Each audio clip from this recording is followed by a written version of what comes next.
Bueno, pues buenos días a todos, bienvenidos.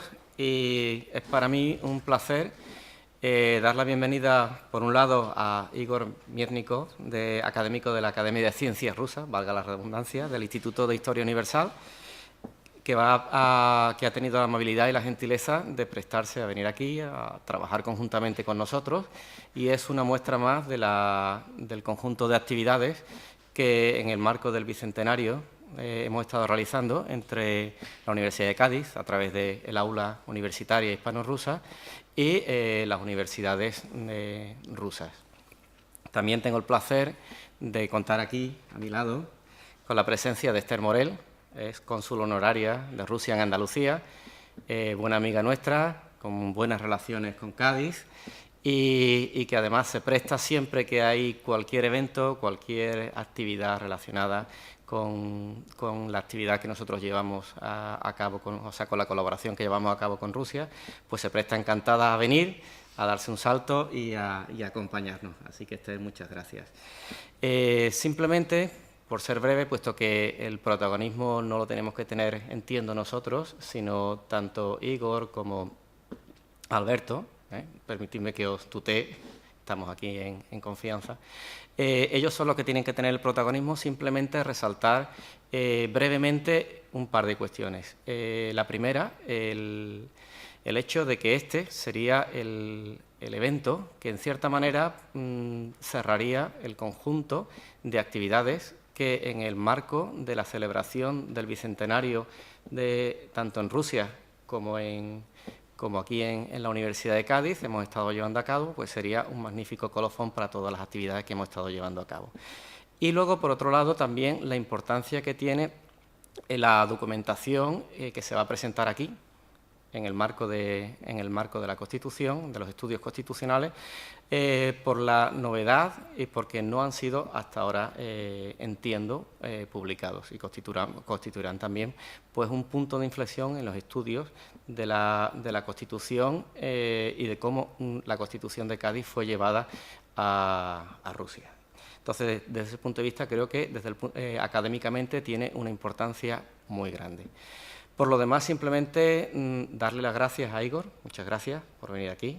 Muchas gracias. Yo sé que te sientes como en casa y queremos que así siga siendo. Y pasarle la palabra a Esther y por mi parte nada más. Muchas gracias.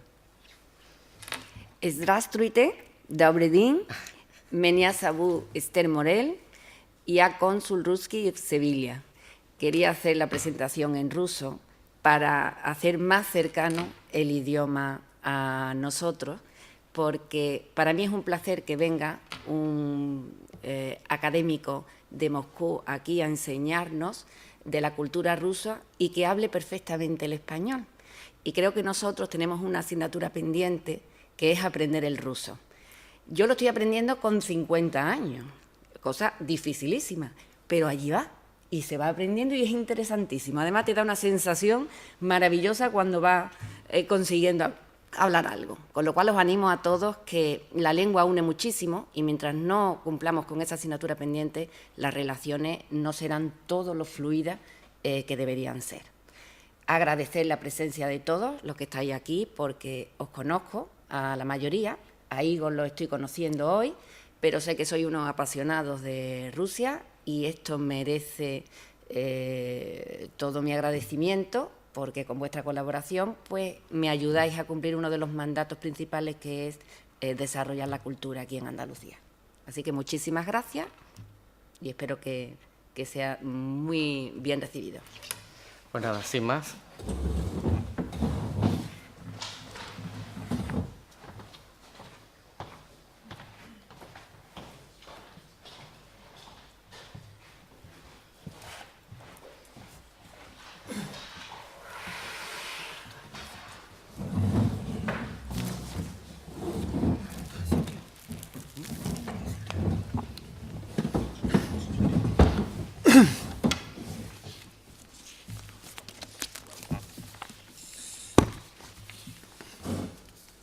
Buenas tardes de nuevo. Mi nombre es Antonio Javier González Rueda y durante este año 2012 he recibido el encargo de comisariar los actos del Bicentenario.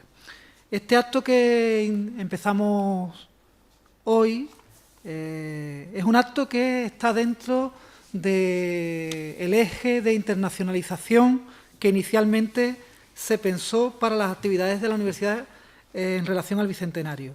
Cuando se pensó en internacionalización de la conmemoración de la Constitución de 1812, se pensó fundamentalmente en un programa que se llamaba el 12 en los 5 continentes y que se ha hecho con la colaboración del Instituto Cervantes y también con la colaboración inestimable de gran parte de los profesores de la Universidad de Cádiz, que durante este año 2012 han difundido el texto constitucional en países distintos al nuestro, y en una segunda pata que para nosotros era muy importante, que era la relacionada con el aula hispano-rusa. En primer lugar, quería dar las gracias al director de Relaciones Internacionales, a Juan Carlos García Galindo, y también, si se me permite, personalizarla en la figura de Andrés Santana, que como coordinador del aula, la verdad que durante todo este año 2012 ha estado, completamente pendiente de que el Bicentenario no fuera una excusa para dar a conocer a la Universidad de Cádiz, sino que el Bicentenario fuera el centro para difundir conocimiento. Bien, dentro de este eje de internacionalizar el Bicentenario, se nos ha ofrecido por parte de la Dirección de Internacionales y del Aula Hispano-Rusa la posibilidad de contar hoy aquí con Igor Meznikov y con Alberto Ramos Santana para establecer un diálogo en torno a la Constitución de 1812, en torno a Rusia, en torno a España, que esperemos dé mucho de sí y que inmediatamente empezamos con las ideas básicas que querríamos lanzar.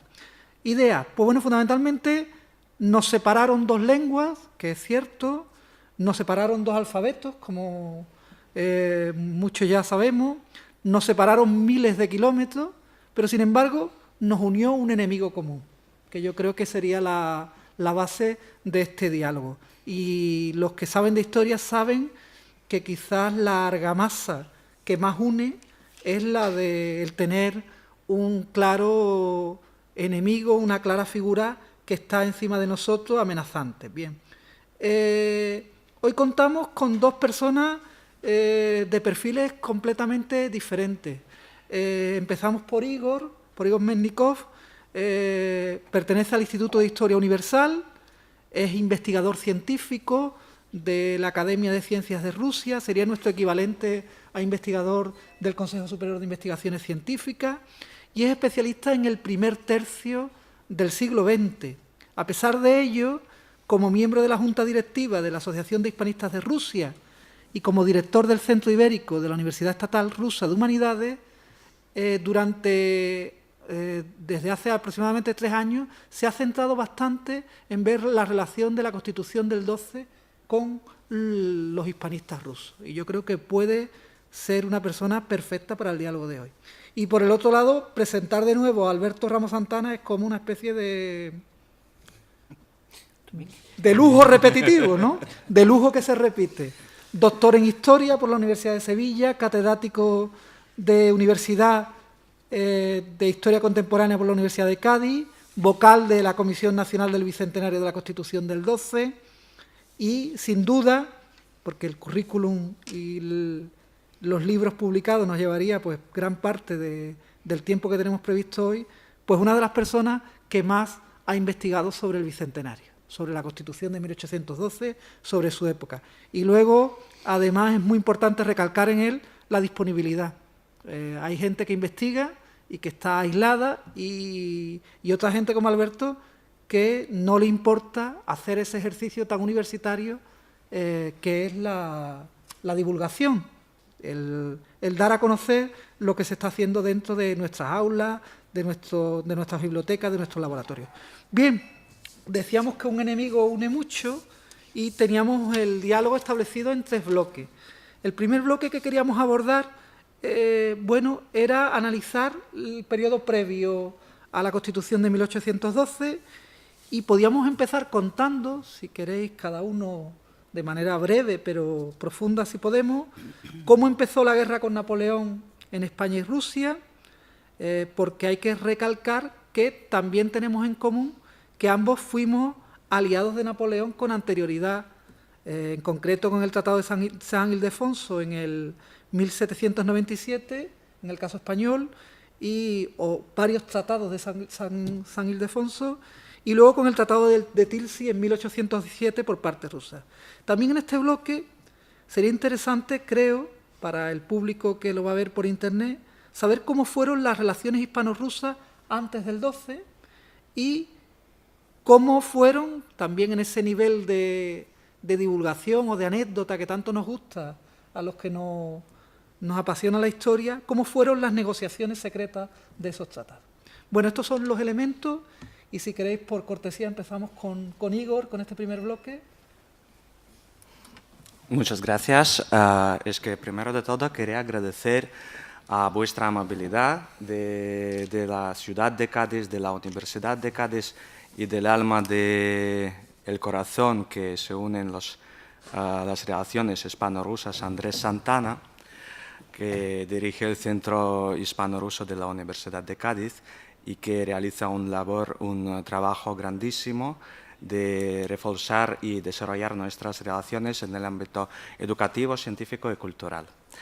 Y muchísimas gracias por invitarme este año. Para mí no es el primer viaje a Cádiz, pero siempre vuelvo por aquí con mucha simpatía, con mucho gusto, porque ya siendo historiador conozco que Cádiz, sé que Cádiz fue una de las ciudades más liberales de España de aquella época, del siglo XVIII, y me parece que conservó este encanto de una ciudad abierta, de una ciudad preciosísima, de una ciudad muy histórica.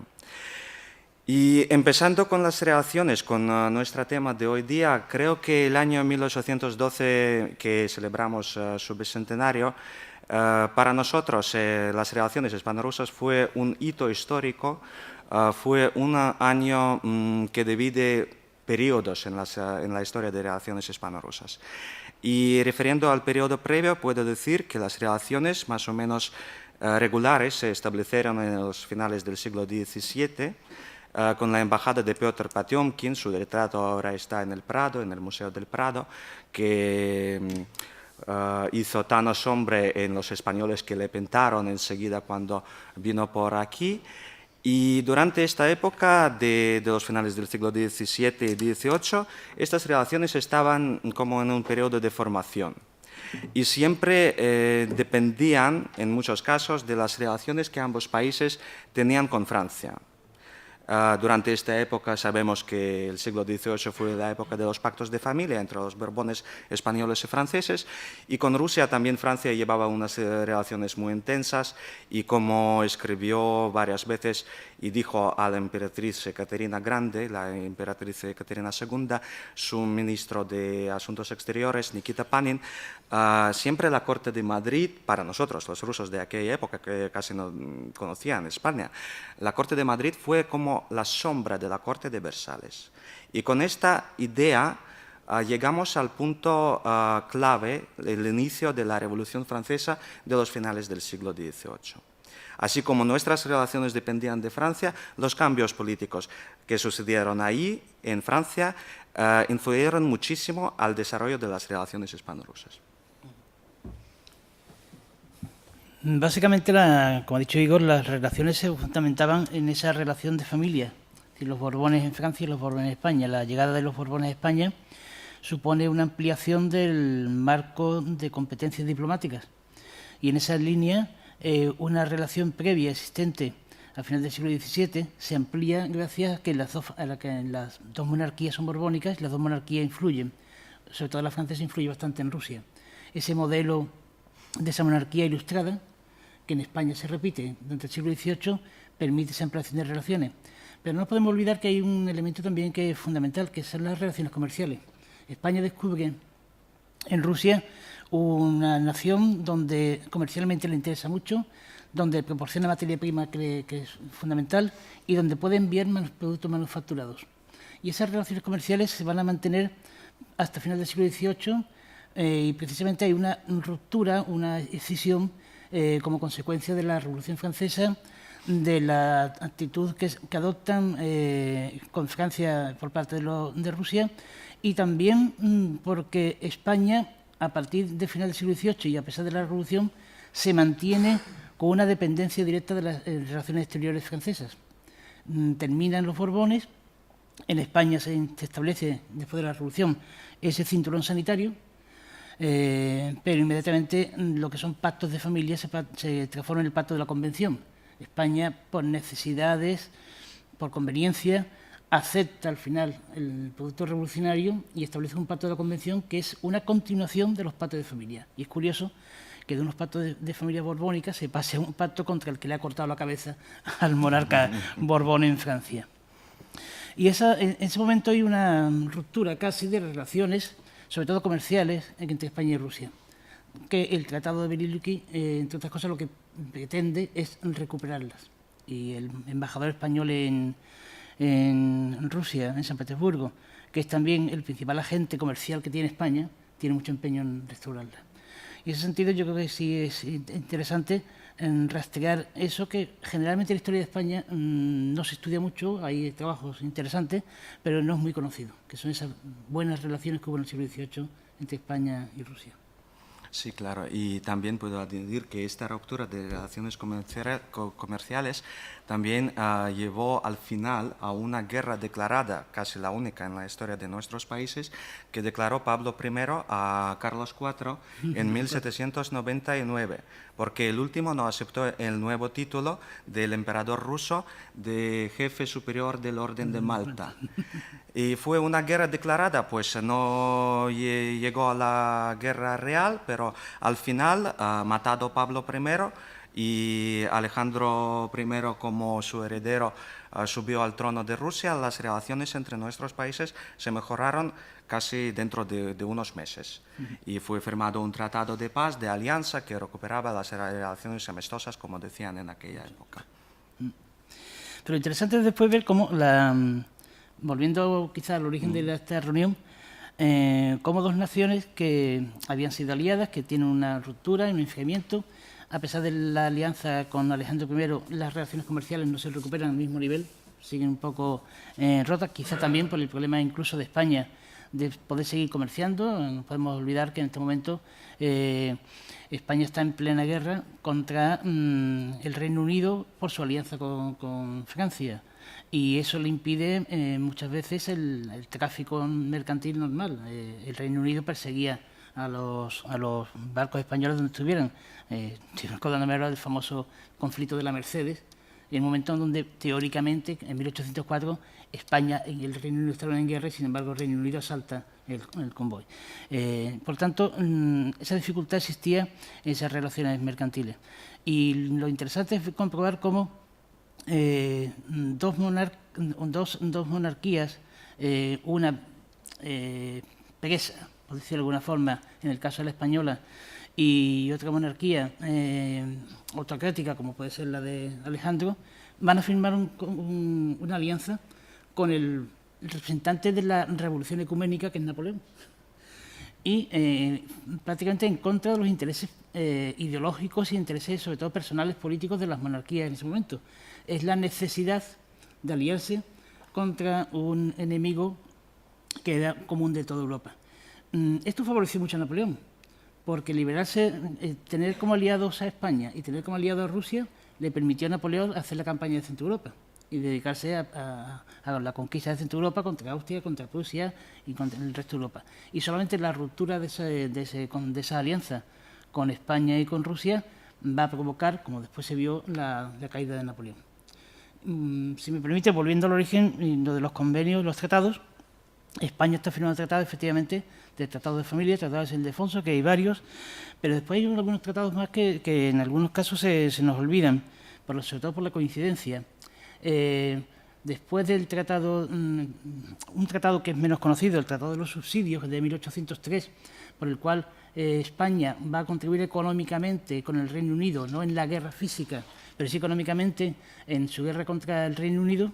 Eso va a provocar a la postre la batalla de Trafalgar y la decadencia de la flota española y francesa.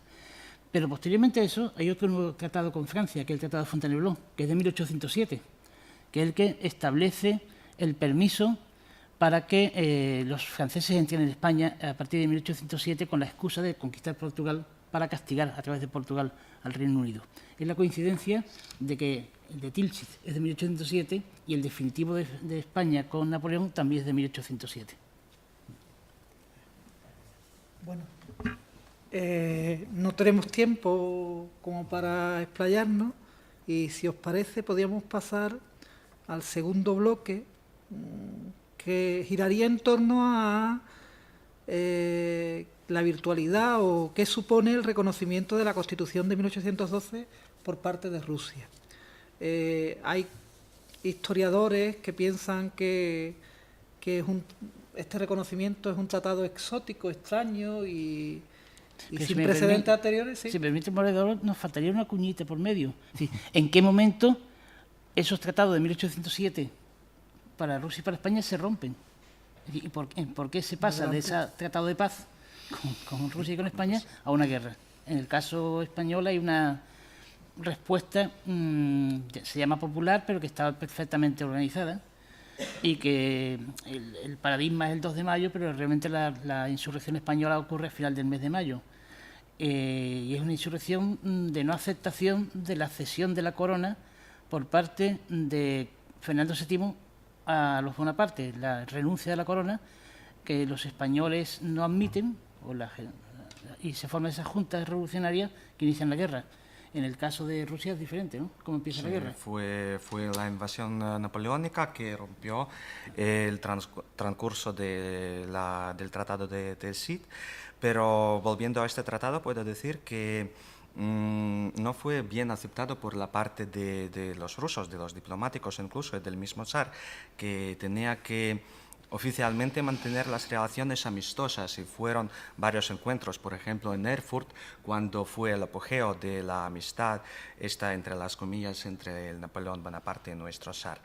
Pero a pesar de eso, como he dicho, fueron varios corrientes, incluso los diplomáticos que trabajaban en otros países sabían perfectamente que este paz entre Rusia y Francia, que tenía una influencia muy negativa al comercio ruso, que ligaba los intereses comerciales con Inglaterra, que fue como un medio de corto plazo, que tenía que prepararse a una nueva guerra.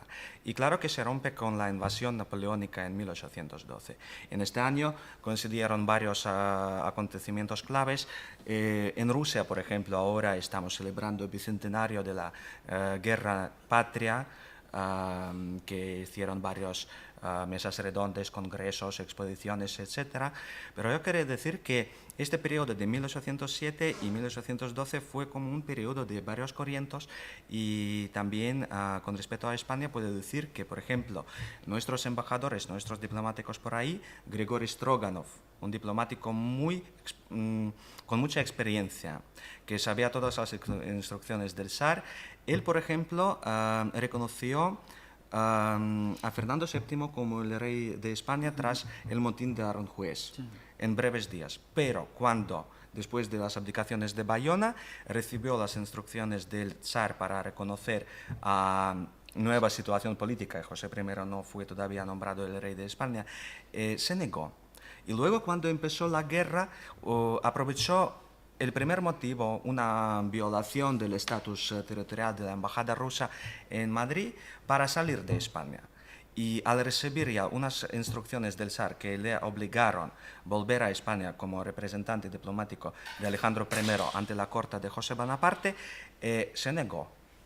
Una cosa sin precedentes en la historia, porque fue la instrucción del zar, no del secretario de Estado, del ministro, y se negó a su jefe supremo. Yo quería leer su carta, un párrafo de su carta, donde explica su decisión. Estaba en Viena, a su camino hacia San Petersburgo, y escribe al zar: el 13 de febrero de 1809. He sido un testigo de desgracias que trastornaron a esta antigua monarquía. He visto delitos terribles que aceleraron su caída. Y he visto de quién era la mano, que aspirando a avasallarla, sembraba en todas partes desórdenes y descomposiciones. He visto al fin flujos de sangre y lágrimas derramadas por la sed de conquista y dominación. Y debo ser representante de su majestad ante el pueblo avasallado, encontrándome entre sus tiranos y opresores. No, su majestad de todos los sacrificios que puedo hacer para la gloria de su majestad, en nombre de servirle, la pérdida de honor es el único sacrificio que no puedo hacer de buena voluntad. Esto escribió el diplomático ruso. Y en lugar de Stroganov, que a pesar de esta carta no fue nunca castigado por el emperador, que claro que aceptó sus excusas de volver a España, fue nombrado un tal Repnin como embajador en la corte de José I. Pero a pesar de eso, nunca llegó a España. En España estaba Morengame, que fue encargado de negocios, que fue simpatizante también a la causa de los patriotas entre estos años 1808 y 1812, y siempre enviaba no solamente las noticias oficiales de la corte de José I, sino también todos los materiales procedentes de Cádiz, de las juntas y de la Junta Suprema, luego creada, y fue era como los ojos y los oídos de nuestro zar en España. Y los materiales de los archivos rusos nos dan a comprender que la diplomacia rusa seguía a todos los cambios políticos en España de aquel entonces. Y el zar conocía todas las cosas que ocurrieron en España. Incluso fue una entrevista en Erfurt cuando Napoleón luego dijo a su mariscal Soult que Alejandro no sabe nada de mi situación triste en España. Fue en vísperas de hacer esta invasión cuando encabezó sus fuerzas en España tras la batalla de Bailén. Y dijo a Soult que Alejandro no sabe nada. Siempre me pregunta por Burgos, si ha conquistado Burgos. Que Burgos para él es una ciudad de gran importancia y no sabe que la capital de España es Madrid. Pero yo pienso que Alejandro sabía perfectamente que Napoleón no ha conquistado Burgos. Fue una pregunta así como una pregunta errónea. Pues al final sabíamos muchas cosas y volviendo a esta situación, quería decir que Morengame enviaba a Rusia incluso los periódicos gaditanos. La Gaceta de Regencia, cuando ya se ha instalado la Junta por aquí, y claro que sabíamos todo. Sí. Y también, por otra parte, por parte española, desde el primer momento, ya a partir de 1808, se dan cuenta de la importancia que tiene contar con Rusia. No nos olvidemos que Aranda y sobre todo Floridablanca tenía muy claro que romper la alianza de Rusia con Francia y con Napoleón era fundamental. Por eso es llamativo cómo a partir de 1808, cuando se inicia la insurrección en España, empiezan a aparecer en la prensa y en panfletos y en dictados proclamas. Si pasa la segunda diapositiva que tienes ahí, Antonio, proclamas que hablan de la necesidad de contar con Rusia. Esa proclama de 1808 es proclamada a los austríacos y a los rusos para que se enfrenten a Napoleón. Esto está dado en Valencia en 1808. Es decir, los españoles, incluido ya Floridablanca como presidente de la Junta Suprema, ya eran conscientes de ello y se inicia una política, Floridablanca inicia una política de acercamiento a Rusia desde el primer momento. Él escribió una carta a nuestro emperador proponiéndose una alianza hace un mes después de creación de la Junta Central que encabezó. Y en esta carta incluso propuso un matrimonio de Fernando VII, que estaba en el castillo de Belençay de Talleyrand, en Francia, y no sabía de esta propuesta. Una propuesta de matrimonio entre él y la hermana de nuestro emperador o cualquier otra princesa rusa. Y aquí debemos mencionar la labor de los diplomáticos españoles en San Petersburgo. Es que cuando el zar reconoció oficialmente a José I y Repnin estaba pendiente para llegar a España, A San Petersburgo sí que llegó un diplomático español, se llamó Benito Pardo de Figueroa, pero al mismo tiempo en San Petersburgo se encontraba Antonio de Calambí, que fue no fue enviado, antes estaba ahí como agente comercial. Pero es amigo de Florida Blanca. Pero fue amigo de Florida Blanca, entonces se convirtió en un diplomático secreto de la Junta Suprema de los Patriotas Españoles. Y ya en diciembre de 1808, Alejandro I encargó a su amigo, que fue consejero secreto del zar, se llamó Rodion Koselev, para llevar la negociación esta secreta con los diplomáticos españoles de la Junta, con Antonio Calambí principalmente, y luego con la llegada de Francisco de Sea Bermúdez en 1812, las negociaciones se prolongaron con él. Y fue una negociación en vísperas de este año, como hemos dicho. El Tratado de Veliki Luki no fue como una cosa así que apareció desde no sé qué. Fue una labor realizada por esos diplomáticos. Claro que en Rusia, de la época de la paz de Tilsit, no se podía hacer estas gestiones oficialmente y los hicieron en secreto, pero para los rusos fue un secreto de Polichinelo. Porque incluso publicaron algunas cosas de España, procedentes de España, por ejemplo, el famoso panfleto de Ceballos, que describía toda la intriga diplomática de Napoleón Bonaparte se llamó el panfleto Exposición de los hechos y maquinaciones que han preparado la usurpación de la corona de España y los medios que el emperador de los franceses ha puesto en obra para realizarla. Este panfleto aparece en Rusia en francés, luego en la tradición rusa, donde el Napoleón Bonaparte se describe como un tirano, como un opresor, como un hombre que robó la corona de España ante los Borbones españoles. Y pues nada, con la aparición de esta literatura de los patriotas, se puede decir que en Rusia ya existía una simpatía que luego se encarnó en el Tratado de Veliki Luki. Esa constancia está en la cantidad también de proclamas, bandos, discursos publicados en periódicos que hablan de la necesidad de contar con Rusia, del patriotismo ruso, de la nobleza del pueblo ruso. Y Sea Bermúdez, que yo creo que llega al final del 10, en el 11 ya está Sea Bermúdez en San Petersburgo, está ya negociando, está ya conspirando, por decirlo de alguna forma, intentando terminar con eso y formando el caldo de cultivo de lo que es el Tratado de Veliki Luki. Evidentemente eso no surgió de la nada.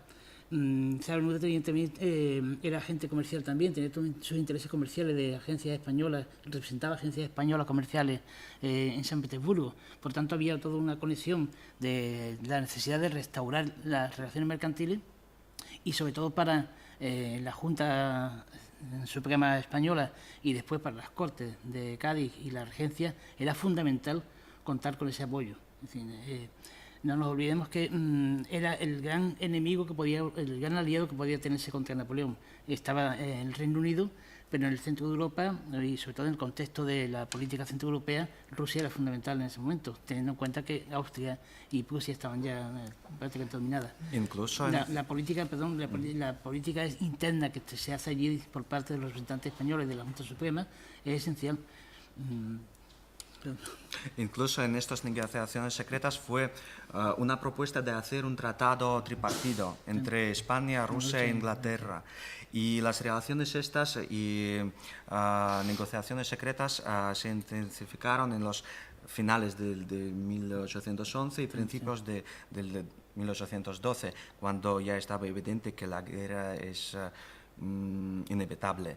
Y Alejandro I escribió a Koselev el 7 de febrero de 1812 las mismas palabras. Gracias a sus preparaciones militares y posesión adoptada, Rusia presta ayuda real a España, atrayendo al norte la gran parte de las fuerzas francesas que pudieran enviar contra España. A pesar de que no se unen por algún tratado de alianza, estas dos potencias siguen una manera de proceder ventajosa para ambas. Pues unos meses después fue firmado el tratado. No podemos olvidar que después de la batalla de Chiclana de marzo de 1811, que era la batalla que tenía que liberar el asedio de Cádiz, el asedio se mantiene. Y de pronto, desde Cádiz se va observando, y aparece también la documentación, y las Cortes de Cádiz lo comentan, cómo empieza el ejército que asedia Cádiz a ir mermando. Van saliendo tropas, va saliendo artillería, y pronto se conoce que lo que está ocurriendo es que se están trasladando tropas francesas hacia el norte porque tienen que ir a la campaña de Rusia. Es decir, en la apertura de la campaña de Rusia favorece el final o la victoria de la escuadra del ejército español e inglés en España. Y evidentemente eso se va contando. Entre la documentación que veremos posteriormente, por ejemplo, aquí en marzo o en febrero de 1813, las Cortes ordenan dar un Te Deum por las victorias del ejército ruso frente a Napoleón, porque era fundamental el desgaste que se estaba produciendo en ambos lados. Igual que a Alejandro le interesaba la guerra en España por desgaste, a España le interesó muchísimo el desgaste que era dividir el ejército con dos frentes que al final le cuestan a Napoleón pues la derrota final. Y con respecto al tratado es muy interesante porque en España había muchísimo interés en hacerlo. Les coge mucho de sorpresa. Tan de sorpresa les coge que la noticia aparece por la prensa.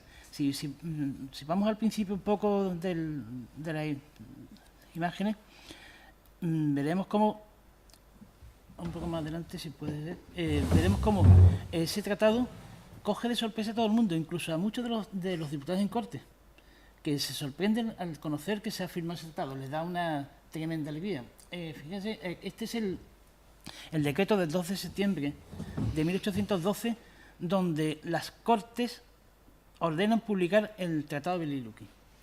Pero ese mismo día, en la siguiente diapositiva se ve, ese mismo día ya el periódico El Conciso, el periódico político más importante de la ciudad, está contando el tratado completo. Es decir, con motivo del Tratado de Paz, Amistad, Unión y Alianza Ofensiva y Defensiva. Entonces está diciendo, tiempo dijimos que los españoles estábamos sosteniendo una guerra, que era necesario un apoyo y un respaldo. Y el Diario del Mercantil lo publica al día siguiente, el día 3 de septiembre, lo publica el Diario del Mercantil, el tratado. Era tan importante ese tratado que lo esencial del tratado era esa alianza bélica contra un enemigo común. Para muchos otros, y en el tratado aparece en el artículo 3º del tratado, la recuperación de las relaciones comerciales. Y la sorpresa es tremenda, y el día 8 las Cortes vuelven a tratar en una sesión extraordinaria el asunto del tratado. Como el tratado les decía que había que ratificarlo el día 16 de septiembre, perdón, 16 de diciembre, las Cortes dicen, por fin lo ha ratificado San Petersburgo.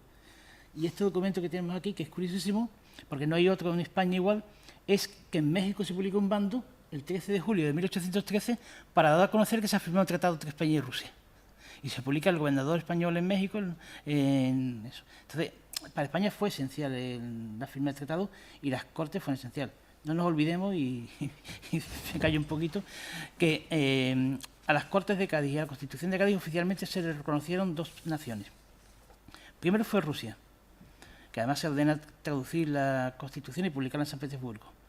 Y el segundo fue Prusia, pero Prusia lo hace cuando ya Fernando VII ha vuelto y anula la Constitución.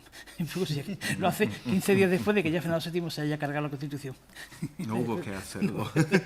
Bueno, sobre las traducciones, que Sí, ya hemos pasado siempre la Constitución. ha habido cierta confusión. Yo creo que le podemos a Igor, que lo tiene absolutamente fresco, que aclarara un poco el tema de la traducción de la Constitución, Sí, quería dónde se volver tradujo, un poco al quién- Tratado de Veliki-Luki, Sí, que venga. uno de los artículos principales fue el reconocimiento de la Constitución de Cádiz, que fue también una cosa sin precedentes. En un tratado no habían reconocido antes algún orden político nuevo o algo así. Y claro que esta cláusula fue una de las principales del tratado. Con respecto a la Constitución, sí que la conocían en Rusia. Primero apareció en su versión castellana, francesa, pero después de un año, fue publicada en ruso en dos periódicos más importantes de Rusia, dos periódicos liberales más importantes, El Mensajero de Europa y El Hijo de la Patria. Fue publicado el texto completo de la Constitución. El periódico oficioso del gobierno decía solamente que en España fue promulgada una constitución muy importante, un documento de gran trascendencia que deberíamos dar a conocer a nuestros lectores. Pero esta promesa no se cumplió. Al final publicó solamente los artículos sobre el rey que su persona es sagrada, inviolable, etcétera, etcétera, etcétera, no mencionando los artículos sobre la soberanía nacional, sobre las Cortes, y así, con este modo un poco restringido, se publicó esta noticia. Pero dos revistas que leyeron el público ruso, la aristocracia principalmente, publicaron los textos de la Constitución. Y ellos lo sabían. Y con uno de los hispanistas más destacados rusos, señor Alexeyev, nombró este flujo de traducciones, de panfletos, como una primera ola del hispanismo ruso. Y claro que influyó muchísimo a la formación de la ideología de decembristas, que tenía dos puntos clave, la Constitución de Cádiz y el pronunciamiento de Riego, que sucedió tras unos años después del final de la guerra. Fíjate que fue tan importante, hay que avisar que la Constitución de Cádiz, a partir de 1812, se traduce prácticamente en toda Europa. Se va a traducir al francés, se va a traducir al inglés, se va a traducir al alemán e italiano. En Cádiz, y la Gaceta de Madrid publicaba esa noticia del 9 de julio de 1813 diciendo: en San Petersburgo se han hecho dos traducciones de la Constitución de la Monarquía Española, una al francés y otra al idioma ruso. Y termina diciendo: el emperador Alejandro ha regalado a su traductor una preciosa sortija. La noticia que aparece en la Gaceta. Tenemos un ejemplar de la traducción en francés en la Biblioteca Nacional. No tenemos un ejemplar de la traducción al ruso de la edición, que sería interesante también, supongo que lo veis. Esperamos que lo publicamos. Lo publicamos. La traducción de la Pepa al ruso. Volviendo al tema, es decir, la Constitución se convirtió en un símbolo, y cuando ha citado Igor los decembristas con los dos movimientos, el mito de la Constitución de Cádiz y el mito de Cádiz es un mito que combina dos elementos: el elemento de un país, un pueblo en guerra por su independencia, y al mismo tiempo que ese país está en guerra por su independencia se hace una revolución política. Y ese es el modelo que efectivamente a partir de 1820 se va a imponer en Europa. Ese es el modelo que en Oporto se sigue. En la Revolución de Oporto de 1821 da lugar a la Constitución portuguesa del 22, que tiene artículos de la Constitución de Cádiz prácticamente traducidos e incluidos en la Constitución, o algo que se va a seguir en el Piamonte, se va a seguir en Nápoles, en Sicilia, ese modelo. Y ese es el modelo de revolución, el modelo capitano de revolución que se impone. Y esa combinación doble del pronunciamiento militar, y en este caso de Riego, pero antes previamente la lucha de un pueblo por su independencia, con una revolución política. Quizás, la pregunta es un poco retórica, en la Guerra Patria hubo un pueblo que se defiende de una invasión también, y quizás lo que faltó allí fue esa revolución que se hizo aquí, y por eso posteriormente ese es el modelo que se plasma. Y otra cosa que surge de esta conexión del pronunciamiento y constitución, que luego en los años 20 fueron muy ligados, es que todos nosotros sabemos que tras la Revolución de Riego, cuando que restableció la Constitución de Cádiz, Rusia se negó a reconocerla y fue uno de los países, uno de los promotores de la invasión francesa de 100.000 de hijos de San Luis. Y lo ocurrió, de mi punto de vista, no solamente porque el zar se negaba sus simpatías a la Constitución de Cádiz. Claro que en 1812 fue como una cosa de reforzar al liberalismo español y no solamente fue reconocimiento de la Constitución y de las Cortes de Cádiz, sino de Fernando VII, de quien nombre fue promulgada esta Constitución. Pero en 1812 fue el pronunciamiento militar de Riego que no gustó al zar. No la vuelta de la Constitución en vigencia, sino el pronunciamiento militar. Así como en Rusia también existían algunas pruebas de hacer un pronunciamiento, unas sublevaciones militares. Y claro que el zar temía eso. Y en la situación nueva, la situación internacional surgida tras la derrota napoleónica, la situación de Santa Alianza, fue una decisión inevitable en, como se decía, mezclarse en los asuntos internos de España. De nuestro zar Alejandro, que es un zar que tiene buena imagen entre los historiadores, lo mejor dijo un poeta Vяземский, que fue el esfinge no desentrañado hasta su muerte. Y lo mismo podemos repetir hoy día. Un zar que reconoció la Pepa en 1812 y que no lo reconoció, incluso lo mató, entre las comillas, en 1823. En España se publicó una frase que yo recuerdo cuando estaba estudiando, me la repetían en clase también, que se atribuía a Alejandro y que se había publicado por lo visto en 1820-21 en España, y decía que cuando Alejandro se entera de que se ha iniciado la revuelta, dijo una frase que era algo así como: señores, a los caballos, que España está de nuevo en revolución.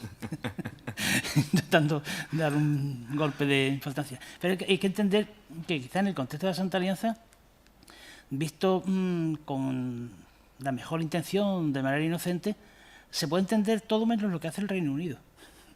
Porque el Reino Unido es el único país que tenía realmente un régimen liberal, un régimen parlamentario.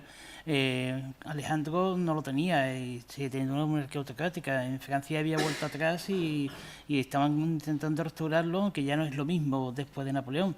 Prusia, Austria. Es casi lógico que en una oleada revolucionaria que se está iniciando y que se es consciente, y que para eso se está hecho el Tratado de Santa Alianza y se ha hecho los tratados de Topó y la IVAX y todos ellos, Alejandro viera de una manera totalmente distinta. La pregunta siempre sería posiblemente difícil de contestar o imposible de contestar. Cuando Alejandro dice en el Tratado de Beriluki: el emperador de toda la Rusia reconoce por legítima las Cortes Generales Extraordinarias reunidas actualmente en Cádiz, como también la Constitución, que están decretadas y sancionadas, ¿hasta qué punto el convencimiento era absoluto? Posiblemente eran las circunstancias. Y en 1820 las circunstancias han cambiado totalmente. Y la revolución ya no es española. También Metternich dijo aquella frase que es segura: la diferencia entre la revolución francesa y la española es que la francesa es local y la española es ecuménica, es universal. Y el problema que tenían a partir de 1820, pensando que la Revolución Española podía trastornar toda Europa. Incluso también eran algunos rumores de que todas esas revoluciones del sur de Europa, incluso esta insurrección de grecos contra el Imperio Otomano, que puso a nuestro zar en una situación muy difícil porque quería ayudar a los grecos, pero no podía. No podía enfrentarse a Turquía. Porque fue como un proceso que en los rumores de aquella época se decían que fue como una conspiración, que esta conspiración tenía sus agentes por todos los lados, y alguna evidencia de los liberales rusos sí que le hizo pensar que sí que fue así. Y por eso también podría ser... Es cierto que en el contexto que se está organizando todo, las sociedades secretas funcionan. Es decir, Sí. en un contexto de vigilancia absoluta sobre los movimientos liberales, hay mucho de movimientos secretos, de masonería, el carbonarismo en Italia, y eso influye, y eso también les provoca una situación de inseguridad. Y lógicamente la respuesta tenía que ser la respuesta que se dio. Que nos hubiese gustado a nosotros otro tipo de historia, pero evidentemente la respuesta es la que dieron, porque era la lógica en ese contexto. Bueno, el diálogo fluye, pero vamos cumpliendo con el objetivo de tiempo, estamos ya al filo, y yo quería, si a Alberto no le importa, hacerle casi un bloque de preguntas particular a Igor, aprovechando que está aquí, y que bueno, esperemos tenerlo más veces, pero que es una ocasión de que nos conteste bien. La primera es sobre la influencia del hispanismo en general, que piensa sobre este tema.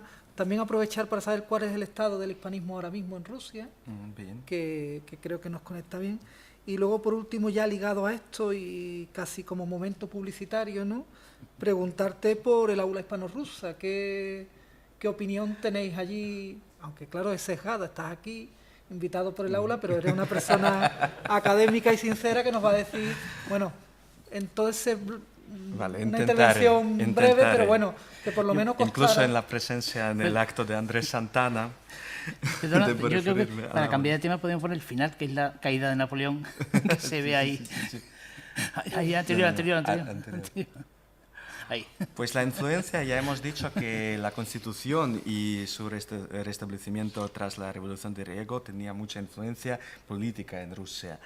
Y me gustaría volver a este tema leyendo unas palabras de Nicolás Turgenev, que fue uno de los decembristas muy conocidos y uno de los creadores del famosa Sociedad del Norte, que al leer la Constitución escribió en su diario solamente una frase: Cortes son todo, el rey muy poco, que es una esencia de la Constitución de Cádiz, por mi opinión. Y también, como hemos dicho, fueron muchas cosas publicadas en Rusia en el 1812 y unos años antes y unos años después. Y un país muy lejano, que no existían ni aviones ni los trenes para llegar ahí allá, de repente se convirtió en un país que no conocieron. En un país que también ligado por esta imagen de una guerra junta contra Napoleón. Aquellos que vieron Moscú invadido por los franceses recordaron los sitios de Zaragoza. Y fue como una historia común para ellos, aunque les dividieron los miles de kilómetros.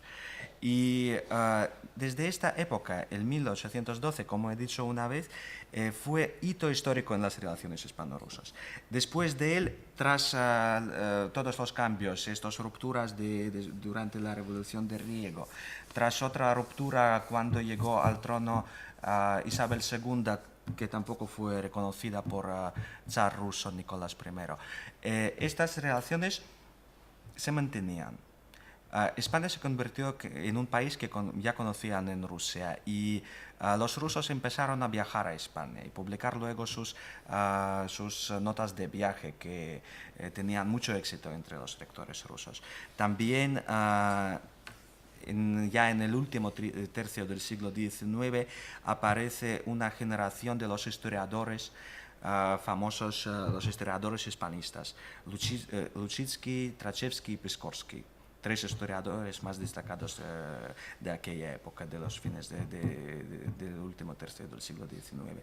También aparecen algunas traducciones de las obras literarias de los escritores más famosos españoles en aquella época. Y todo eso con el paso tranquilo de relaciones que se mejoran, que firman algunos convenios en el último tercio del siglo XIX. Yo creo que este año, en este sentido, es un año clave. Y muy parecido, su influencia al hispanismo, al su desarrollo, muy parecido a la época de la Guerra Civil, que fue la segunda oleada del hispanismo ruso. Y volviendo a la situación actual del hispanismo, quería decir que pues, hay unas cosas buenas y malas, unas altas y bajas. Las bajas que no podemos superar es que mueren una generación de unos hispanistas destacados. Murió Sergei Goncharenko, un traductor de la Universidad Lingüística, una figura mítica del hispanismo ruso. Murió mi profesora de tesis hace 2 años, mañana sean 2 años de su fallecimiento, Svetlana Pazharskaya, profesora de nuestro Instituto de Historia Universal, que fue una gran investigadora historiadora del hispanismo ruso. Y estas pérdidas son irreparables. De otro lado, claro que hay un desarrollo que aquí debo mencionar a la hispano-rusa otra vez, que de la parte española se convirtió en un centro que desarrolla y hace muchísimo para estas relaciones. Y creo que con su ayuda, por ejemplo, fue organizado el Congreso de los Hispanistas Rusos, que reavivó el trabajo de la Asociación de Hispanistas Rusas, con la participación de muchos colegas de la Universidad de Cádiz que también vinieron a Moscú aquel año.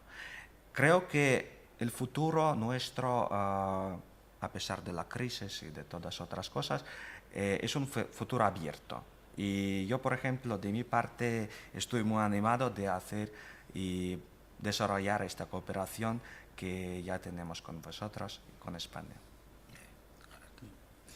Bueno, yo no conozco el asunto realmente a fondo, pero sí es cierto que las aportaciones que se nos han hecho a la historiografía española sobre todo con respecto a la República y a la guerra civil por parte de los historiadores rusos, es realmente importante, con documentación que ellos han manejado y que han hecho contribuciones muy destacadas. Y en ese sentido yo creo que la labor que se está realizando desde la Universidad de Cádiz, aunque sea muy universidad y parezca mal que se diga por parte de nuestra parte, es fundamental. Y que lo conocí cuando estuvimos en el Congreso en Moscú en el 2008, donde el potencial de los hispanistas rusos me pareció realmente importante. Yo creo que se debe continuar esta línea de trabajo porque, como he dicho anteriormente, en la historia, como todas las historias de todos los países, hay asuntos muy poco conocidos. Aquí, por culpa también de un régimen dictatorial que padecimos durante mucho tiempo, se nos presentó a Rusia como el enemigo fundamental, cuando a lo largo de la historia Rusia no se dio el enemigo, ha sido durante mucho más tiempo aliado y amigo que enemigo. Quizás incluso borrar esa imagen ha costado trabajo, está costando trabajo, pero yo creo que labores como la que se está haciendo a través del aula hispano-rusa o estas reuniones que celebramos en Moscú y que hemos repetido aquí en Cádiz son fundamentales, y que incluso la labor que por parte de la Embajada de Rusia en España se ha realizado ese año hispano-ruso declarado 2012 son labores fundamentales, insisto, todavía para quitar esa imagen. Si cabe una anécdota, después se publicara que íbamos a celebrar esta mesa redonda y que venía un historiador y me preguntaba quién es, digo, lo conozco ya, se dedicó fundamentalmente a la guerra, la transición. Me dice un amigo, medio un poco en serio, dice, y pregúntale por el oro de Moscú. Sí, el oro de Moscú es un tema. Es que hace unos años...